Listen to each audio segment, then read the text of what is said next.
এখন পর্যন্ত মিয়ানমার সরকারের সাথে বাংলাদেশ সরকারের কোনো আলাপ হয় নাই। মিয়ানমার সরকারের সাথে আমরা আলাপ করছি, সেটা তো মালয়েশিয়া থেকে উনি বলেছেন, কিন্তু এটা অবশ্যই আমাদের যদি রোহিঙ্গা নেওয়ার থাকে সেটা তো repatriation is our first priority. তো সেটা যদি হয় সেটা অবশ্যই আমরা সাধুবাদ জানাবো এবং এটা অত্যন্ত ভালো একটা সুসংবাদ হবে। কিন্তু আমরা মিয়ানমারের সাথে যোগাযোগ করছি, এখনো কোনো ডেফিনেট কিছু আমরা জানি না। ভারতের কারাগারে অনেকগুলো বাংলাদেশি আটক এবং মিয়ানমারেও অনেকগুলো জেলে আটক আছে বাংলাদেশে, এদেরকে ফেরানোর কোন উদ্যোগ কি আপনারা নিচ্ছেন? অবশ্যই উদ্যোগ নিচ্ছি।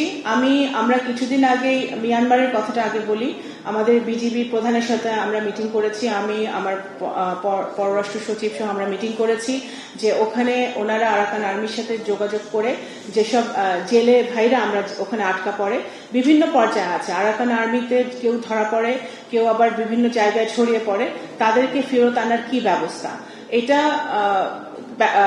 প্রসেসটা একটু কমপ্লিকেটেড, কিন্তু আমরা তার মধ্যে নাম সংখ্যাটা কিন্তু অত খুব বেশি না, সংখ্যা সীমিত, বাট আমরা 27 জনকে এখন পর্যন্ত আইডেন্টিফাই করতে পেরেছি, তারা ওখানে জেলে ছিল, জেল খেটেছে এবং তাদেরকে আমরা ফিরিয়ে আনতে পারবো। সেই প্রসেসটা অলরেডি পররাষ্ট্র মন্ত্রণালয় মিয়ানমার সরকারের সাথে যোগাযোগ করে এই 27 জনকে প্রিলিমিনারি ভাবে আমরা ফিরিয়ে আনার ব্যবস্থা করছি।